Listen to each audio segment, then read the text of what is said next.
언론에 이미 여러 차례 보도된 것처럼 예. 김포시는 1년 정도 전부터 준비했다고 하는데 내부 검토 문서 하나 없습니다. 제가 경기도 통해서 예결위에서 자료 요구를 했더니 문서가 부존재한다고 답변이 와서 제가 어제도 예결위에서 게시를 했거든요. 그만큼 이 자체가 아무도 모른 채 진행되고 있다는 거죠. 처음 나왔던 논리가 김포 시민의 관점에서 무엇이 좋아질 것이 아니라 김포시장이 명확하게 언론에 인터뷰를 여러 차례 했어요. 서울의 쓰레기 매립장 문제가 해결될 수 있다. 그리고 서울시는 항구를 가질 수 있다. 뭐 이런 이야기들을 먼저 했습니다. 김포는 저 위쪽으로 거기가 중립수역입니다. 그래서 그 전에 이미 신곡수중부가 있어서 큰 배가 갈 수도 없고 거의 중립수역이기 때문에 강화대교에서 거기까지는 정전협정 이후 민간 선박이 4차례밖에 간 적이 없어요. 그럴 정도의 상황인데 어떻게 항구를 갔습니까? 물론 대명항이라는 항구가 있지만 거기는 제가 작년에 한 100억 정도 어촌 유질 사업을 통해서 어촌으로서 활발히 하는 것이지 예.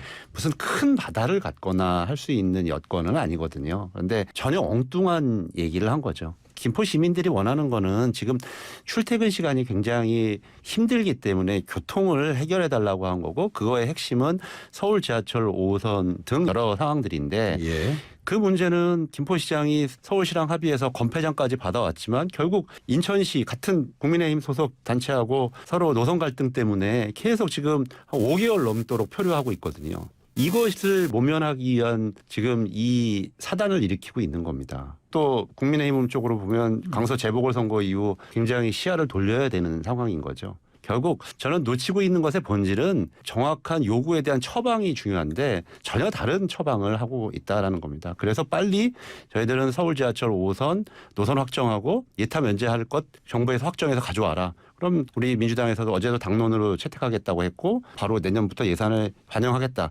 이렇게 나오고 있는 거고 그 밖에도 다른 여러 가지 필요한 교통사항들 지하철 공사 기간은 최소 10년이 걸립니다. 예. 그 사이에 편입이 된다고 갑자기 출퇴근 시간이 빨라지는 게 아니잖아요.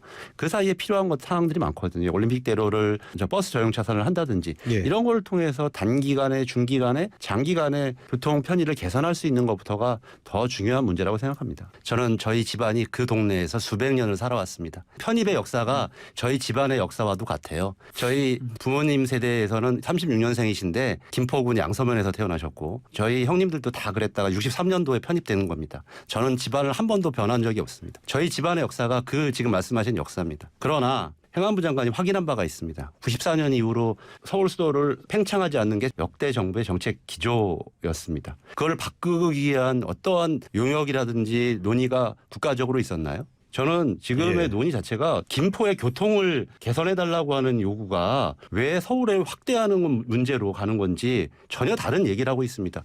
오세훈 시장마저 심지어 제가 국정감사에서도 얘기했고 처음 듣는 얘기라고 했어요. 김포시장 만나서 기껏 한다는 게 그냥 공동연구반. 왜냐하면 체면치레를 해줘야 되기 때문에.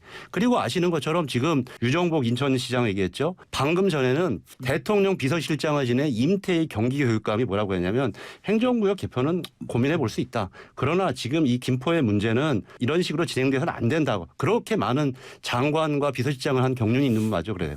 대구의 홍준표 시장, 김태흠 지사, 서병수 전 부산시장 전부 다 국민의힘 소속 단체장이거나 단체장이었던 분들 아닙니까? 그분들은 행정에 대한 경험이나 이런 것이 없어서 그런 건가요? 지금의 본질을 호도하지 마시고 오히려 포퓰리즘을 통해서 선거 국면을 하려고 하는 게 국민의힘이라고 생각을 하고요. 본질의 요구는 교통 문제를 개선해달라고 하는 거기 때문에 3단계로 제시했습니다. 서울 지하철 5호선 등을 통한 교통 문제 개선이 우선이다. 그리고 지금은 서울이 굉장히 팽창되어 있다는 게 모든 지역의 여야를 구분하지 않는 분들의 의견 아닙니까? 지역의 5극 3특이라고 하고 있는 거점 도시. 예전에 치면 동남권 메가시티라든지 이런 걸 통해서 여러 가지 경쟁력을 만들자.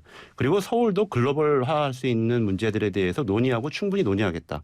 그런 행정구역 개편이라는 것은 선거를 앞두고 단시간 내에 이렇게 한 사례가 없기 때문에 충분히 필요하다면 논의할 수 있다. 이런 게 명확한 전 솔루션이라고 생각합니다. 서울 지하철 5호선 문제가 어렵다고 하시는데 예.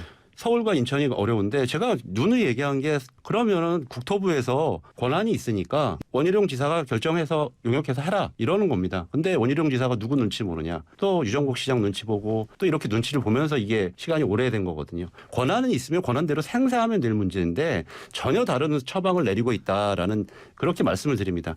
더 문제는 제가 이 문제와 관련되어서 얘기를 해서 질문했는데 아무도 장관들이 몰라요. 행안부 장관, 기재부 장관, 원희룡 지사뿐만 아니라 예. 환경부 장관, 교육부총리까지 이 사안에 대해서 사전 검토한 사람이 한 명도 없어요. 사전 검토한 적이 없어요. 왜냐하면 협의를 한 적이 없기 때문에. 어제 제가 운영회 때도 지냈지만 대통령 비서실도 몰랐던 문제입니다. 행정구역 개편 문제는 다양한 예산의 문제, 교육의 문제, 재정의 문제, 규제의 문제가 다 걸려 있는 거죠. 예. 그런데 답변을 못 하는 거죠. 한 번도 검토해 본 적이 없으니까. 동사무소에 뭐 하나 고치려고 해도 1억짜리 용역합니다. 이렇게 하고 나니까 어떤 현상이 발생하냐면 언론에서 보고가 나왔어요. 이런 문제들의 문제점. 그러니까 막 뒤늦게서야 엉뚱한 걸 무마하게 한 얘기들이 나옵니다. 심지어 김포 같은 경우는 도농복합도시여서 5년간 농어촌 특례로 대학을 간 학생이 몇 명 정도 될 거라고 생각하세요? 해마다 한 250명 정도 되고요.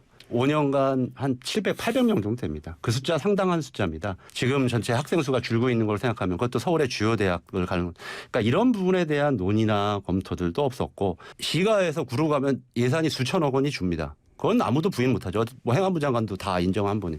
만약에 이런 문제들에 대해서 한 번이라도 제대로 얘기해 본 적이 있습니까?